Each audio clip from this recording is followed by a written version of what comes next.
మహాపరిశుద్ధుడైన మా ప్రియులకు తండ్రి,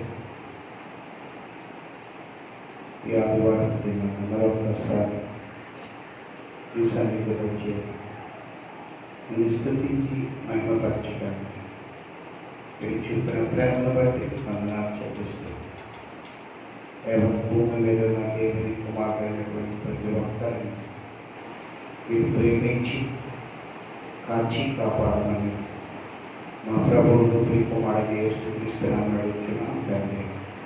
ఆమేన్. ప్రభువునందు ప్రియమైన సహోదరులారా, మరి ఈ సమయంలో దేవుడు మరొక విశ్రాంతి దినాన్ని మనను ప్రేమించి ఇచ్చినందుకు గాను మరొకసారి ప్రభు పేరు వందనాలు చెల్లిస్తూ చూస్తున్న ప్రతి ఒక్కరికి మరొకసారి ప్రభు పేరు వందనాలు చెల్లిస్తూ ఉన్నాం. ఈనాటి దినం ఎంతో సంతోషకరమైనటువంటి దినము అని మనము భావించాలి. ఎందుకంటే ఎన్నో విపత్తుల నుండి, ఎన్నో ప్రమాదాల నుండి దేవుడు మనల్ని కాపాడి మరొకసారి ఆయన మహిమపరచడానికి ఆయన చూపిన ప్రేమను బట్టి వందనాలు చెల్లిస్తున్నాం. గత మార్చి 22వ తారీఖు నుండి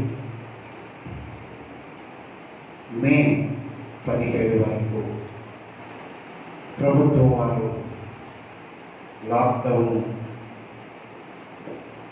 అనేటువంటి ఒక చక్కటి చట్టాలను తీసుకొచ్చి యావత్ భూమి మీద ఉన్న సర్వ మానవాళి యొక్క ఆరోగ్యం కొరకు యంత్రాంగమైనటువంటి వారు అనేక మంది, పోలీసు వారు, అటు డాక్టర్స్, ఇటు అనేకమైనటువంటి డిపార్ట్మెంట్లో పనిచేస్తున్నటువంటి వారు ఎంతోమంది ప్రజల ఆరోగ్యరీత్యా కష్టపడి పనిచేస్తూ ఎలాంటి రోగాల వ్యాధుల బాధల నుండి వారిని తప్పించాలని ఆశ కలిగి అహోరాత్రులు శ్రమించి పనిచేస్తున్నటువంటి ప్రతి ఒక్కరికి మరొకసారి మా సంఘం తరఫున చేతులెత్తి వందనాలు చెల్లిస్తూ ఉన్నాం.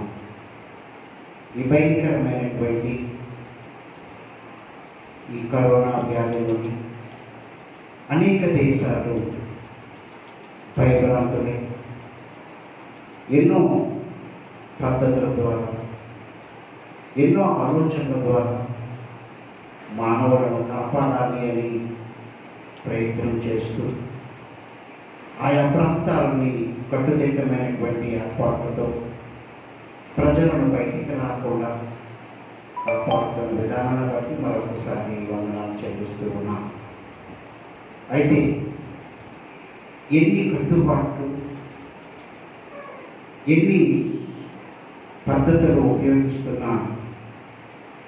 ఉపయోగించే ప్రతి పద్ధతుల వలన ఎన్నో ఉపయోగాలు ఉండొచ్చు, కానీ ముఖ్యంగా దేవుని వలన మనము రక్షణ లేక మనము స్వస్థత పొందాలి అనేటువంటి ఆలోచన, అవగాహన ప్రజల్లో తీసుకురావాల్సినటువంటి అవసరత ఎంతైనా ఉంది.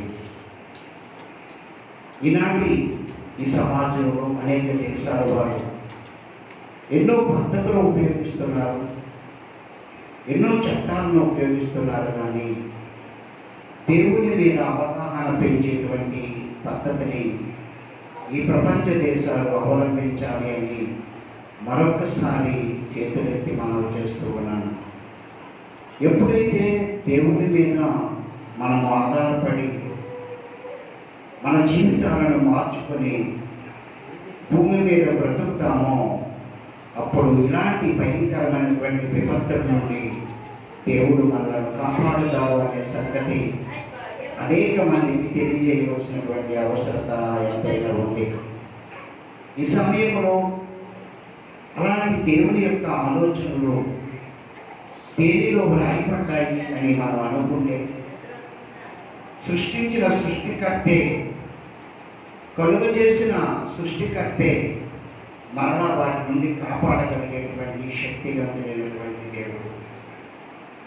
ఏ దేవుడైతే ఈ సృష్టిని సృష్టించి ఈ సృష్టి ద్వారా మానవుని కలుగజేసి ఆ సృష్టిలో ఉన్న దాని ద్వారానే మానవుడు ఈ భూమి మీద సుఖశాంతులతో ఆరోగ్యంగా బ్రతకగలడు అనేటువంటి ఆలోచన ఈ భూమి మీద ఉన్నటువంటి దేవుని కుమారులైనటువంటి ప్రతి ఒక్కరికి చాలా అవసరమైనది. అందుకే చాలామంది అవగాహన లేక దేవుడు అంటే ఎవరు, దేవుడు ఎలాంటి మనసు కలిగిన వాడు అనే సంగతి పరిశీలన చేయకుండా ఉన్నారు. బైబిల్ అనేటువంటి మహావేద గ్రంథంలో నల్లటి అడ్డపైన ఏమి రాసి ఉందో అనేటువంటి విషయాన్ని ఒక్కసారి మనం పరిశీలనగా ఆలోచిస్తే పరిశుద్ధ గ్రంథమైన బైబిల్ అని రాయబడి ఉంది. అంటే ఈ 66 పుస్తకాలలో ఉన్న సారాంశం చాలా పరిశుద్ధమైనది అని ఆ పేరును బట్టి మాత్రమే అవగాహన ఉన్న ప్రతి ఒక్క మేధావి ఆలోచించవలసినటువంటి అవసరం ఉంది. అంటే మానవ జీవితాన్ని పరిశుద్ధంగా ఉంచగలిగేది ఏదైనా ఈ భూమి మీద ఉంది అని అనుకుంటే అది ఒక యేసుక్రీస్తు మాటలు మాత్రమే అనే సంగతి. ఆ మాటలే ఈ పరిశుద్ధ గ్రంథమైన బైబిల్ అనేటువంటి విషయాన్ని మనం జ్ఞాపకం చేసుకుంటూ ఆయన రాయించినటువంటి మాటలలో ఒక గొప్ప సంగతిని ప్రారంభ గ్రంథమైనటువంటి ఆదికాండము 1వ అధ్యాయము 31వ వచనాన్ని మనం జ్ఞాపకం చేసుకుందాం.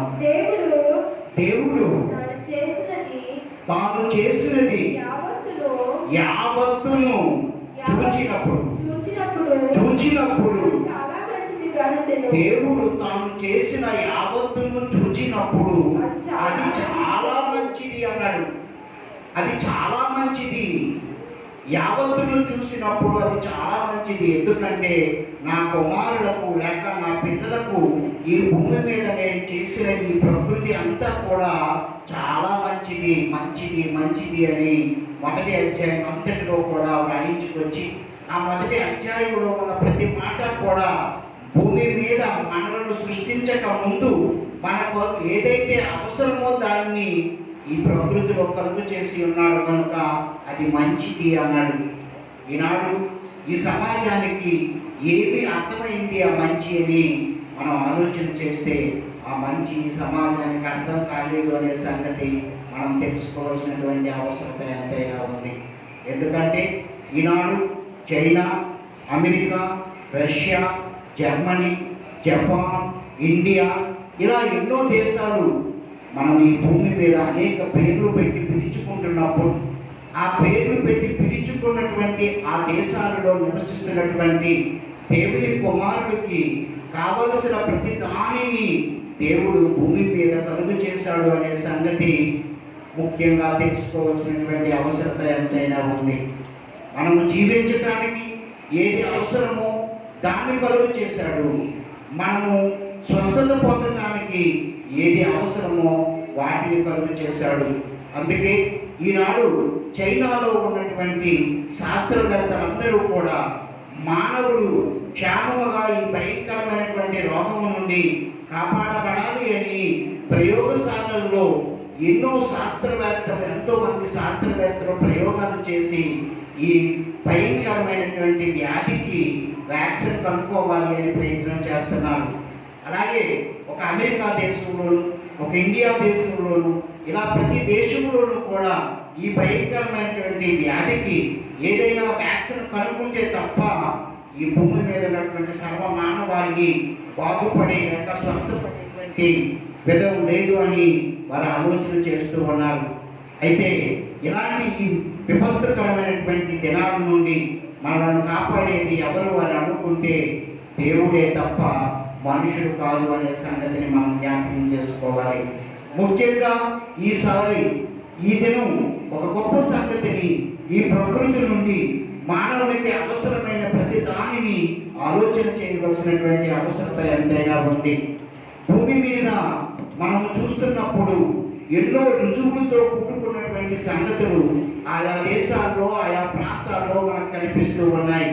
ఉదాహరణకి జాగ్రత్తగా మనం పరిశీలన చేస్తే సముద్రాల దగ్గర కానీ, సరస్సుల దగ్గర కానీ, నదీ తీరాలను కానీ మనం పరిశీలన చేసినప్పుడు ఈ దేశాలలో లేక ఆయా దేశాల్లో ఆయా ప్రాంతాల్లో ప్రవహిస్తున్నటువంటి ప్రతి నదిని, ప్రతి సరస్సుని మనం జ్ఞాపకం చేసుకున్నప్పుడు ఇది చరిత్రకు ఎంతో ఆధారమైనటువంటి గొప్ప సంగతులు అనే విషయాన్ని మనం మర్చిపోకూడదు. మనం చూస్తున్నప్పుడు మధ్యధరా సముద్రం, గలిలయ సముద్రం, యోర్దాను నది, ఇలాగా ఎన్నో నదులు, సముద్రాలు, సరస్సులతో నిండినటువంటి ఈ భూప్రపంచాన్ని ఒక్కసారి మనం జ్ఞాపకం చేసుకుంటే ఈ ప్రవహిస్తున్నటువంటి నదుల ద్వారా, ఈ ప్రవహిస్తున్నటువంటి జలాల ద్వారా, ఈ ప్రవహిస్తున్నటువంటి నీటి ద్వారా పొందడానికి కావలసినటువంటి ప్రతి సంగతిని కూడా పరిశుద్ధాత్మ దేవుడు పరిశుద్ధ గ్రంథమైన బైబిల్లో వ్రాయించాడు అనే సంగతి ఎంతమందికి తెలుసు? మేధావులు మొదలుకొని, శాస్త్రవేత్తలు మొదలుకొని, జ్ఞానవంతులు మొదలుకొని, జ్ఞానం లేని అనేక మంది ఈ భూమి మీద నివసిస్తూ ఉన్నప్పుడు ప్రతి ఒక్కరూ కూడా ఈ విషయాన్ని ఆలోచించవలసినటువంటి అవసరత ఎంతైనా ఉంది. ఈరోజు ఆయా ప్రయోగశాలల్లో మరి వ్యాక్సిన్ కనుగోవాలి అని ఎన్నో ప్రయోగాలు చేస్తూ ఉన్నారు. ఈ ప్రయోగాలన్నీ కూడా దేని నుండి చేస్తున్నారు, ఎక్కడి నుండి తీసి చేస్తున్నారు, ఎలా చేస్తున్నారు అని ఒక్కసారి మనం పరిశీలన చేస్తే పరిశుద్ధ గ్రంథమైన బైబిల్లో నుండి హెజ్కీయేలు గ్రంథము, హెజ్కీయేలు అనేటువంటి ఒక మహాభక్తుడు ద్వారా పరిశుద్ధాత్మ దేవుడు రాయించినటువంటి కొన్ని గొప్ప సంగతుల్ని ఈ ఉదయకాల సమయంలో మనం జ్ఞాపకం చేసుకుందాం. హెజ్కీయేలు గ్రంథము 47వ అధ్యాయము 12వ వచనాన్ని ఒక్కసారి పరిశీలన చేస్తే ఈ సర్వ భూమి మీద నివసిస్తున్న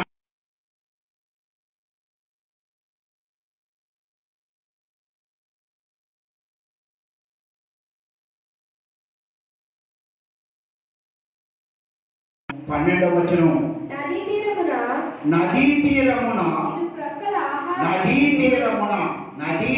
అన్నాడు. చూడండి, యావత్ ప్రపంచ దేశాల్లో ఈ నదులు ప్రవహిస్తున్నాయి అనే సంగతి ప్రతి ఒక్కరూ గుర్తు చేసుకోవాలి. ఒక చైనా కాదు, ఒక అమెరికా కాదు, ఒక రష్యా కాదు, ఒక ఇండియా కాదు, ఒక జర్మనీ కాదు, ఒక జపాన్ కాదు, ఇలా ఏ దేశంలో చూసినా ఈ నదీ తీరాలు లేక ఈ సరస్సులు, ఈ సముద్రాలు అనేవి ఉన్నాయి. కనుక వీటి ద్వారా దేవుడు రాయిస్తున్నటువంటి ఒక గొప్ప సంగతిని మనం పరిశీలన చేద్దాం.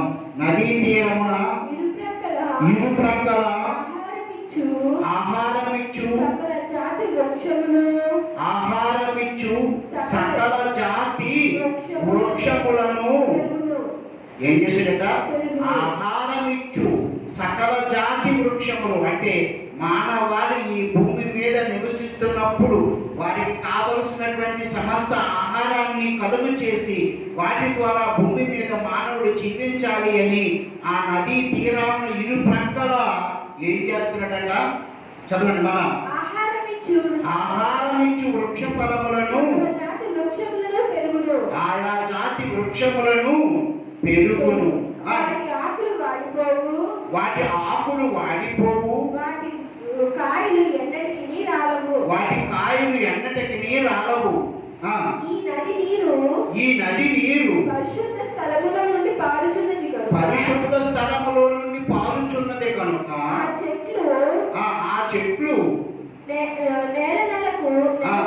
నెల నెలకు కాయలు, వాటి పండ్లు ఆహారములకును.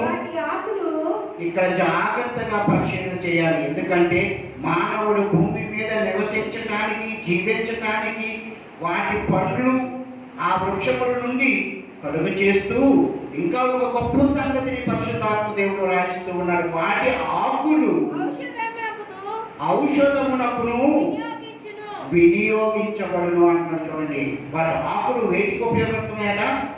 ఈ రోజు ఔషధం తయారు చేస్తున్నటువంటి ప్రతి దేశానికి కూడా ప్రకృతిలో నుండి కలుగజేసిన మొక్కల నుండి మాత్రమే ఈ ఔషధాలు తయారు చేయబడుతున్నాయి అనే సంగతిని ప్రతి మనిషి గమనించవలసినటువంటి అవసరత ఎంతైనా ఉంది. ఎందుకంటే దేవుడు భూమి మీద రాయించినటువంటి మాటలను బట్టి మానవునికి అవసరమైన ప్రతి దానిని జీవించడానికి కావలసిన ఆహార పదార్థములకు ఏ వృక్షము ఏ ఫలాన్ని ఇవ్వాలో, ఏ వృక్ష ఫలము ద్వారా మనిషి వాటిని తిని జీవించాలో అని వ్రాయించినటువంటి దేవుడే మరలా తాను ఈ భూమి మీద తాను చేసిన అపరాధముల కొలది, తాను చేసిన తప్పుల కొలది ఒకవేళ రోగాల బారిన పడినట్లయితే వాటి నుండి మరణ స్వస్థత కలుగు చేసుకోవడానికి, వాటి నుండి ఆరోగ్యాన్ని కలుగు చేసుకోవడానికి కూడా అదే చెట్ల ఆకుల నుండి ఔషధాలను తయారు చేయగలిగేటువంటి గొప్ప సంగతిని పరిశుద్ధాత్మ దేవుడు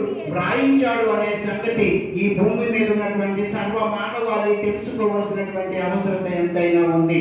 అందుకే ఈరోజు మనం మెడికల్ షాపుల దగ్గరికి వెళ్ళి ఏదైనా అనారోగ్య పరిస్థితుల్లో ఉన్నప్పుడు దానికి ఒక టాబ్లెట్ కావాలి అంటే అది ఎలా తయారు చేయబడింది అని అంటే ఆయా దేశాల్లో ఉన్నటువంటి దేవుని కుమారులైనటువంటి అనేక మంది జ్ఞానవంతులు శాస్త్రవేత్తలు అయినటువంటి వారు వాటిని పరిశీలన చేసి ఆ ఆకుల ద్వారా, ఆ బెరడుల ద్వారా, ఆ వేరుల ద్వారా అనేకమైనటువంటి ప్రయోగాలు చేసి మానవునికి సంభవిస్తున్నటువంటి అనేక రోగాలకు వ్యాక్సిన్ తయారు చేస్తూ ఉన్నారు. అంటే మందులు కనిపెడుతూ ఉన్నారు, మందులు తయారు చేస్తూ ఉన్నారు. మరి ఈనాటి ఈ విపత్తుకరమైనటువంటి భయంకరమైనటువంటి కరోనా అనేటువంటి ఈ భయంకరమైనటువంటి వ్యాధి నుండి కూడా మానవులను రక్షించడానికి వ్యాక్సిన్ తయారు చేయాలి అంటే దేవుడు ప్రకృతిలో నుండి సృష్టించిన ప్రతి దానిలో నుండి వీరు ప్రయోగం చేసి ఆ యొక్క ఔషధాన్ని కనుగొనవలసినటువంటి అవసరం ఎంతైనా ఉంది.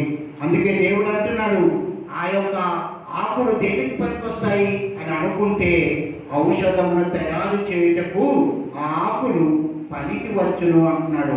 మనం చదువుకున్నమాట ఆ చివరి వచ్చిన ఒక్కసారి చదువుదాం. వాటి పండ్లు ఆహారమునకును, వాటి ఆకులు ఔషధమునకును వినియోగించవాలను అన్నాడు. ఎందుకంటే ఈరోజు మనిషి ఏది తనకు తానుగా తన స్వయం ఆలోచనతో దేనిని తయారు చేయలేడు, కానీ ప్రకృతిలో దేవుడు కలుగజేసిన దాని నుండి మాత్రమే ఏదైనా తయారు చేయగలడు అనే సంగతి ఈ శాస్త్రం తెలుసుకోవాల్సినటువంటి అవసరత ఎంతైనా ఉంది. అందుకే ఈరోజు ప్రపంచ దేశాలు ఆలోచించవలసిన సంగతి ఏంటి అని అంటే బైబుల్ అనే ఈ మహావేద గ్రంథం మానవుని యొక్క జీవిత విధానానికి ఏ విధంగా ఉపయోగపడుతుంది అని మనం ఆలోచన చేస్తే మనిషి ఈ భూమి మీద జీవించడానికి సమస్తమును ఆయన కలుగు చేసిన తరువాత కలుగు చేయబడిన దానిలో నుండి ఈ మనిషి ఏదైనా ప్రయోగం చేసి ఆ ప్రయోగము ద్వారానే మరలా ఆ వ్యాధులను తొలగించడానికి ఈ యొక్క వ్యాక్సిన్ తయారు చేయవలసినటువంటి అవసరత ఎంతైనా ఉంది. అందుకే బైబుల్ అనేటువంటి ఈ మహావేద గ్రంథం చరిత్ర పుటలలో ఎంత సత్యమైనటువంటిదో ఎన్నో ఆధారాలతో మరి ఇది నిరూపింపబడుతుంది అనే సంగతిని ఈనాటి ప్రపంచ దేశాల్లో ఉన్న దేవుని కుమారుడు ఆలోచించవలసినటువంటి అవసరత ఎంతైనా ఉంది. ఎందుకంటే మానవుడు తన అజ్ఞానం వలన దేవుణ్ణి మర్చిపోవటం వలన అనేకమైనటువంటి వ్యాధుల బారిన పడుతున్నప్పుడు ఈ వ్యాధుల నుండి మరలా కాపాడబడేది ఎవరు అంటే దేవుడు ప్రకృతిలో కలుగజేసిన ఈ యొక్క ప్రకృతిలోని మొక్కల ద్వారా మాత్రమే అనే సంగతిని, లేక వృక్షాల ద్వారా, లేక జంతువుల ద్వారా ఇలా ఎన్నో వాటి నుండి తీసుకున్నటువంటి ఆ మూలాలను వారి ప్రయోగశాలల్లో పరిశీలన చేసి ఏ వ్యాక్సిన్ దేనికి పనిచేస్తుంది, ఏ మందు దేనికి పనిచేస్తుంది అని ప్రకృతి నుండి తీసి మానవుడు తయారు చేసి వాటిని మనకి ఇస్తూ ఉన్నాడు. వాటిని ఈ భూమి మీద దేవుడు ముందుగానే వాటిని పెట్టాడు అనే సంగతి సర్వ మానవాళి తెలుసుకోవాల్సినటువంటి అవసరం ఎంతైనా ఉంది. అందుకే మొదటి గ్రంథమైనటువంటి ఆదికాండము 2వ అధ్యాయం 9వ వచనంలో ఒక గొప్ప సంగతిని పరిశుద్ధాత్మ దేవుడు వ్రాయించాడు. ఈ బైబుల్ అనే మహావేద గ్రంథం సకల శాస్త్రాలని ఎందుకు అధిగమించింది అని అంటే మానవ జీవన విధానంలో మనిషి ఈ భూమి మీద దేవుని కొరకు ఎలా బ్రతకాలి అని ఆయన వ్రాయించినటువంటి మాటలు భూమి మీద జ్ఞానం కలిగిన ప్రతి మనిషి ఆలోచించవలసినటువంటి అవసరత ఎంతైనా ఉంది. ఆదికాండము 2వ అధ్యాయం 9వ వచనాన్ని ఒకసారి మనం పరిశీలన చేద్దాం.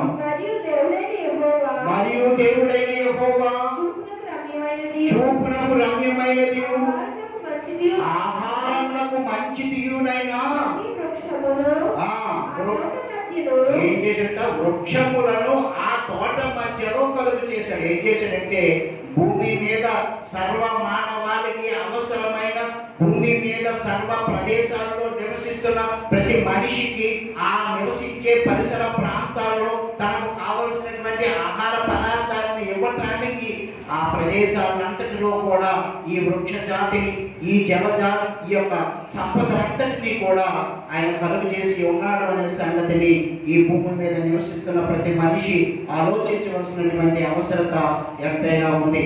ఒకవేళ నువ్వు చైనాలో నివసిస్తున్నా, లేక అమెరికాలో నివసిస్తున్నా, లేక రష్యాలో నివసిస్తున్నా, ఇండియాలో నివసిస్తున్నా, ఇలా సుమారు 250 దేశాల్లో ఎక్కడ నువ్వు నివసిస్తున్నా, నువ్వు నివసిస్తున్న నీ ప్రాంతంలో నీకు కావలసిన ప్రతి అవసరాన్ని దేవుడు ఈ భూమి మీద పెట్టి నిన్ను సుఖంగా జీవింపజేసి నువ్వు ఆరోగ్యంగా ఉండాలి అని ఆయన కోరుకొని ఆయన ఆలోచనలోనికి నువ్వు వెళ్ళాలి అని ఆయన కోరుకున్నాడు. కనుక ఈ ప్రకృతి అంతటినీ కూడా ఆయన కలుగు చేసినప్పుడు ఆయన కలుగు చేసే యొక్క ఆలోచనలో నా పిల్లలకి ఇది కావాలి, ఇది అవసరం అని ఆయన అనుకున్నాడు. కనుక ఈ ప్రకృతిని అంతటిని ముందుగానే కలుగు చేశాడు అనే సంగతి పరిశుద్ధాత్మ దేవుడు మనకి జ్ఞాపకం చేస్తూ ఉన్నాడు.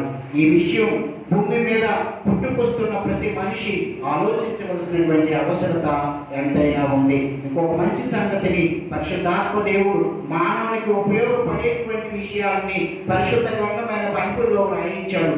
మానవుడు దీన్ని చదివినప్పుడు, మానవుడు దీన్ని ఆలోచించినప్పుడు, శాస్త్రజ్ఞులు దీన్ని పరిశీలన చేసినప్పుడు దీనిలో ఉన్న ఈ మహాజ్ఞానం ఎంత గొప్పది అనే సంగతిని చివరి పుస్తకమైనటువంటి ప్రకటన గ్రంథమైనటువంటి 22వ అధ్యాయంలో ఒక మంచి సంగతిని పరిశుద్ధాత్మ దేవుడు రాయించాడు. ప్రకటన గ్రంథము 22వ అధ్యాయము 2వ వచనాన్ని ఒకసారి మనం పరిశీలన చేద్దాం. ఆ పట్టణపు రాజవీధి మధ్యను ఆ పట్టణము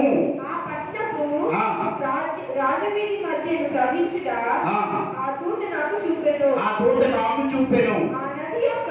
ఆ నది యొక్క ఏవలను ఆవలను అంటే నది అనేది కానీ, సముద్రం జలాలు అనేది కానీ, సరస్సులు కానీ, ఇలా మనము ఈ భూమి మీద ప్రవహిస్తున్నటువంటి వాటిని ఎన్నో ఆనకట్టుల ద్వారా ఆ నీటిని నిల్వ చేసుకొని ఆ నివసిస్తున్నటువంటి ఆ పరిసర ప్రాంతాలకి చిన్ని చిన్ని కాలువల ద్వారా ఆ నీటిని తీసుకొని ఆ నీటి ద్వారా ఆ భూములను స్వేచ్ఛపరుచుకొని ఆ భూములు స్వేచ్ఛపరుచుకున్న తర్వాత వాటి నుండి వచ్చే ఆహార పదార్థాలన్నీ కూడా ఆ పరిసర ప్రాంతాల్లో ఉన్న తన కుమారులైనటువంటి వారు ప్రతి ఒక్కరూ వాటిని తిని ఆరోగ్యంగా ఉండాలి అని ఆయన ఏం చేశాడు అంటే నదికి ఏవల పక్కను అవతల పక్కన అంటే ఇటు పక్కను అటు పక్కను అంటే రెండు వైపులా కూడా ఆయన ఏం చేశాడు చూడండి, ఎంత చక్కగా చెప్తున్నాడు.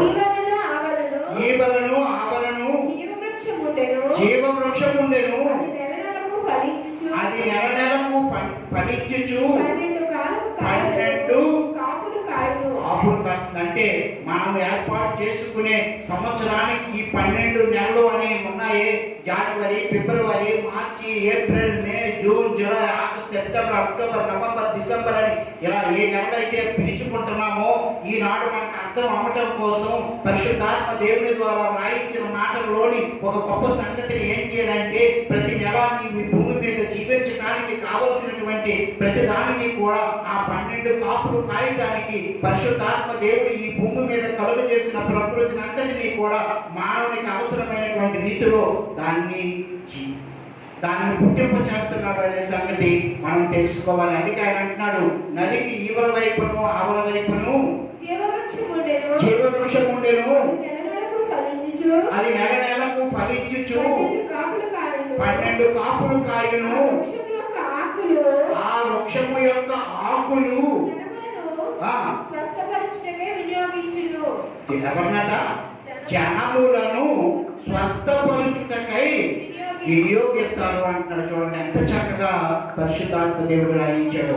ఎందుకంటే ఈ రోజు ఒక మనిషి తన అనారోగ్యం నుండి లేక తన భయంకరమైనటువంటి విపత్తుల నుండి స్వస్థత పొందాలి అంటే ప్రకృతిలో ఉన్న దేవుడు కలుగ చేసినటువంటి ఈ చెట్ల యొక్క ఆకుల నుండి కానీ, ఈ చెట్ల యొక్క బెరడు నుండి కానీ, ఈ చెట్ల యొక్క వేర్ల నుండి కానీ కానీ ఔషధాలను తయారు చేసుకొని వాటిని మనిషి ఉపయోగించి వాటి ద్వారా స్వస్థత పొందాలి అని పరిశుద్ధాత్మ దేవుడు ఏనాడో నీవు నేను పుట్టక ముందే పరిశుద్ధాత్మ ప్రేరణ ద్వారా నా పిల్లలకు నా కుమారులకు ఇది అవసరం పడతాది అని ముందుగానే వ్రాయించాడు అనే సంగతి పరిశుద్ధాత్మ దేవుడు మనకి జ్ఞాపకం చేస్తూ ఉన్నాడు.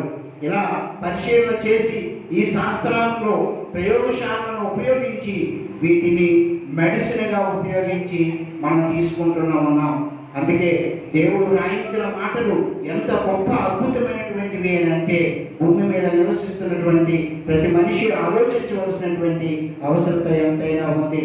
ఎవరైనా ఏదైనా ఒక మెడిసిన్ తయారు చేయాలి అంటే ప్రకృతిలో నుండి తీసిన దాన్ని బట్టి మాత్రమే ఈ మెడిసిన్ తయారు చేయగలరే తప్ప మనిషి తనకు తానుగా ఆలోచించి ఏది కూడా చేయలేడు అనే సంగతిని పరిశుద్ధాత్మ దేవుడు మనకి జ్ఞాపకం చేస్తూ ఉన్నాడు.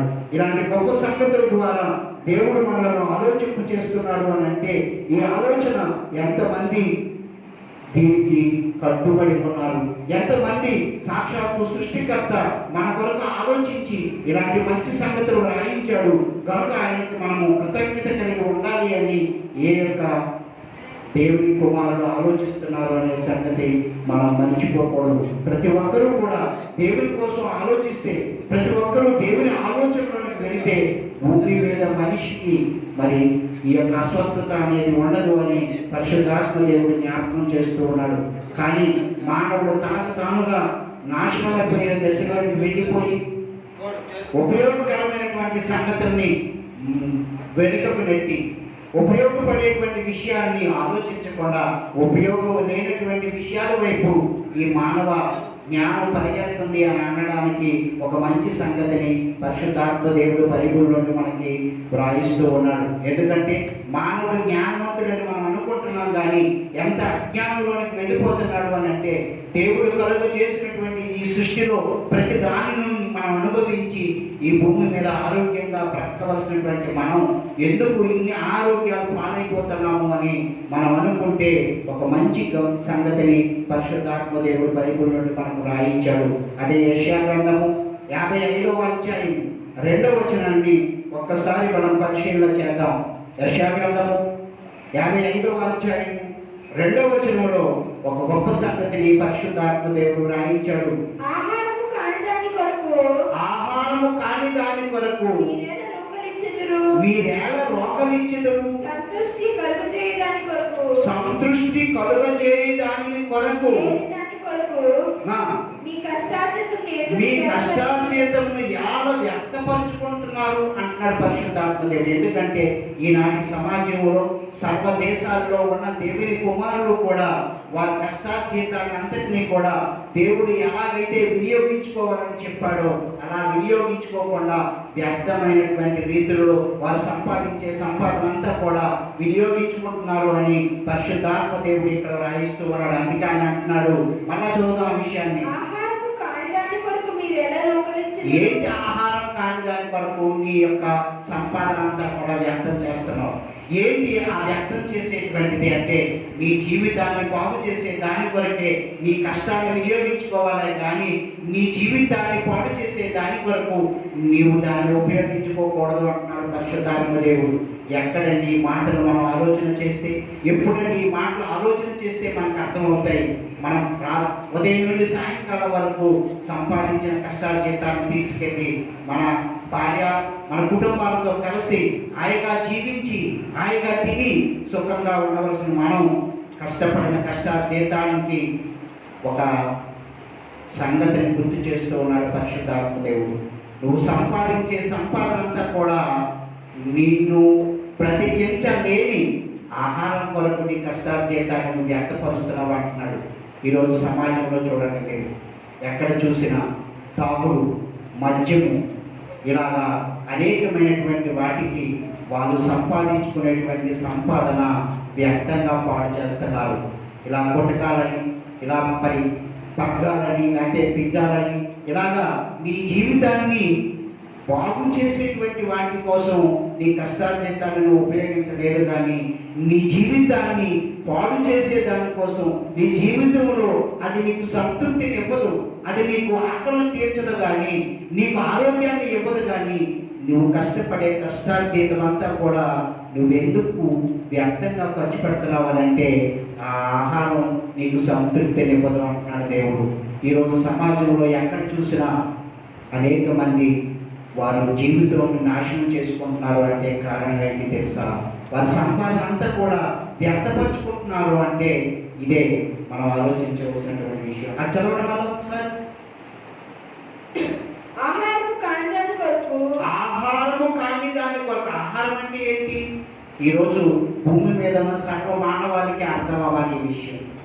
నీవు బ్రతకటానికి దేవుడు ఎన్నో మంచి మంచి పదార్థాలు ఈ ప్రకృతిలో పెట్టాడు.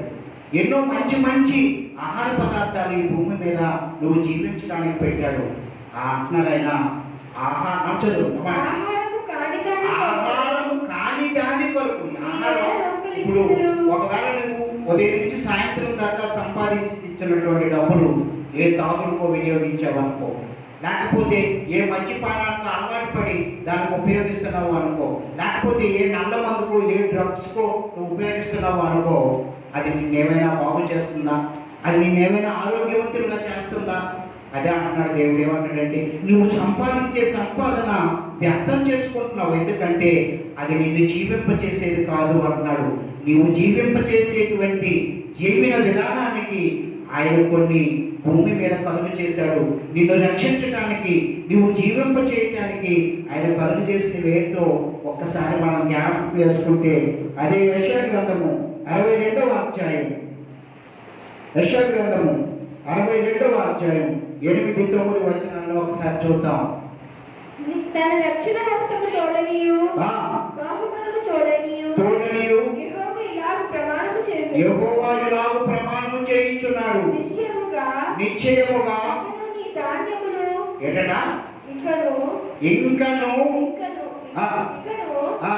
ధాన్యమును నీ శత్రువులకు ఆహారముగా ఇయ్యను. నీవు ప్రయాసపడి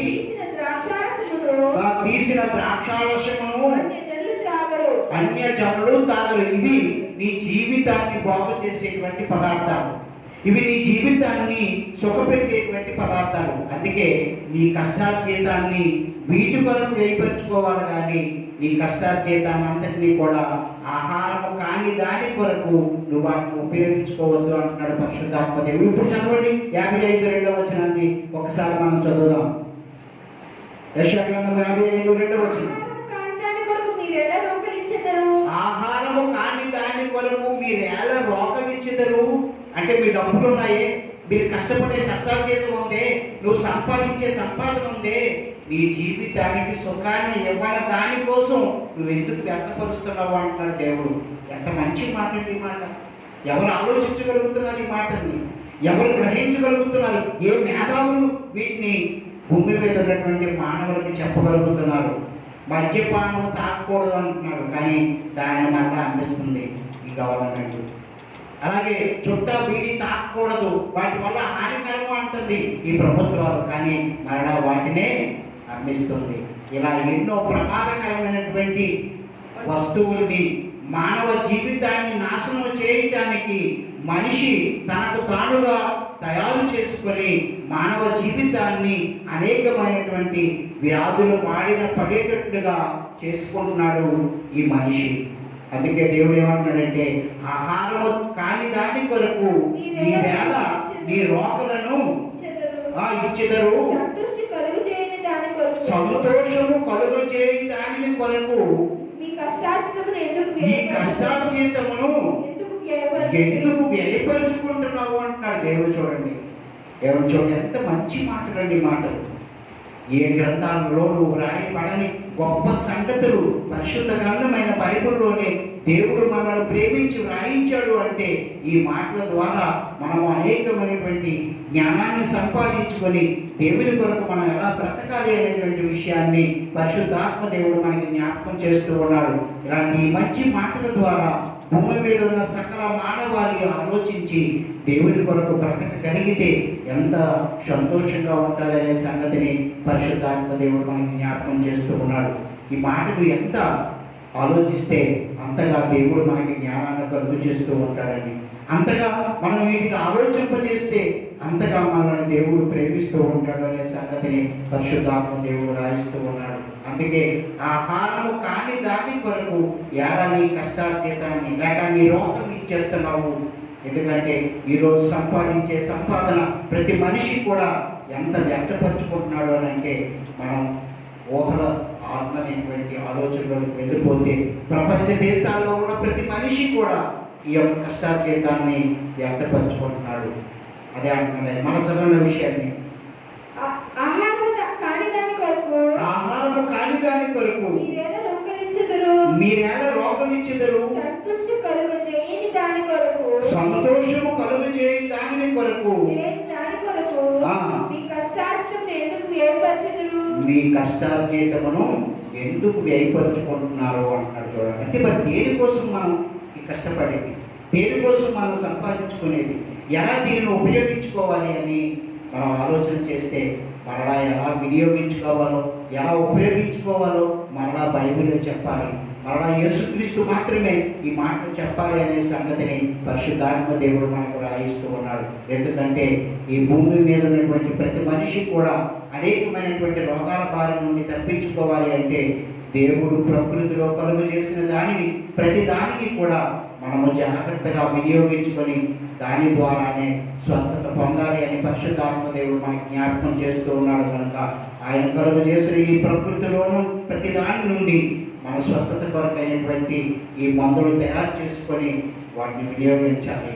అప్పుడు దేవుడు మనలను, మన ప్రేమను చూసి ఆయన నీ పట్ల నా పట్ల అనేకమైనటువంటి అద్భుత కార్యాలు చేస్తాడు అనే సంగతి పరిశుద్ధాత్మ దేవుడు మనకి జ్ఞాపకం చేస్తూ ఉన్నాడు. కనుక ఈ కొద్ది మాటల ద్వారా దేవుడు మనల్ని దీవించుగాక. ఈ కొద్ది మాటని దేవుని యొక్క సన్నిధిలో మానవ జీవితానికి సంపూర్ణమైనటువంటి స్వస్థతను తీసుకొచ్చేటువంటిదిగా ఉండాలి అని పరిశుద్ధాత్మ దేవుడు కోరుకుంటూ ఉన్నాడు.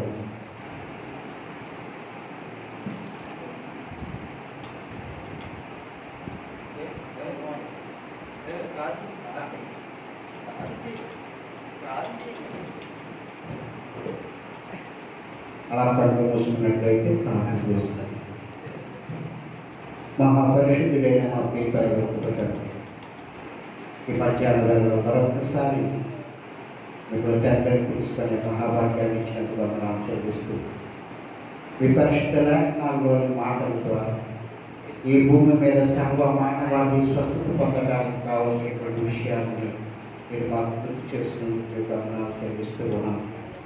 మానవుడిగా ఈ భూమి మీద మీరు మమ్మల్ని ఎందుకు పంపించారు అనే విషయాన్ని గుర్తు చేసుకొని మా జీవితాల్లో మారు మనసు ద్వారా మీ యొక్క మార్గాన్ని ఈ భూమి మీద దేవుని కుమారుని ప్రకటించడానికి మీ యొక్క పరిశుద్ధాత్మ శక్తిని తోడుగా ఉంచమని, అలాగే నాయన రాబోయే కాలంలో మరి మరలా ఈ పరిస్థితులన్నీ కూడా చక్కబడి యథాస్థితిలోనికి రాగలిగినట్లు ప్రతి మనిషిని మీరు ప్రేమించి మీ సన్నిధిలో నిలవబెట్టుకొని మీకు సాక్షిగా వాడబడినట్లుగా ఈ కృప కాపుదల ప్రతి దేశంలోనూ కూడా ప్రతి మనిషి దీన్ని ఆలోచించి మీ కొరకు జీవించగలిగే మహావాక్యాన్ని మా అందరికీ కలుగు చేయమని మా ప్రభువును ప్రియకుమారుడు యేసుక్రీస్తు నామములో అడుగుచున్నాం తండ్రి. ఆమేన్. పరలోకమందున్న మా తండ్రి, నీ నామము పరిశుద్ధపరచబడుగాక, నీ రాజ్యం వచ్చి ఉన్నది, నీ చిత్తము పరలోకమందు నెరవేరినట్టు భూమిని నెరవేరుగాక. నేడు మాకు కావలసిన ఆహారం మాకు దయచేసినందుకు వందనాలు. మా క్షమించిన ప్రకారం తప్పిస్తున్నందుకు వందనాలు. ఎందుకంటే రాజ్యము బలము మహిమ నిరంతరం నీవేగా మాకండి. ఆమేన్. మన తండ్రి అయిన దేవుడి నుండి మన ప్రభువైన యేసుక్రీస్తు వారి కృప పరిశుద్ధాత్మ అన్యోన్య సహవాసం యావత్ ప్రపంచ దేశాల్లోనూ సంపూర్ణమైన స్వస్థతను కలుగు చేసి ఈ భయంకరమైనటువంటి విపత్తుల నుండి మమ్మల్ని అందరినీ కాపాడి మీ ప్రేమలో మళ్ళా మీ సన్నిధిలో కూర్చొని మీరు స్తుతించి మహిమపరుచుకునే మహాభాగ్యాన్ని అందరికీ కలుగు చేయమని మా ప్రభువు ప్రియకుమారుడు యేసుక్రీస్తు నామమున అడుగుచున్నాము తండ్రి. ఆమేన్.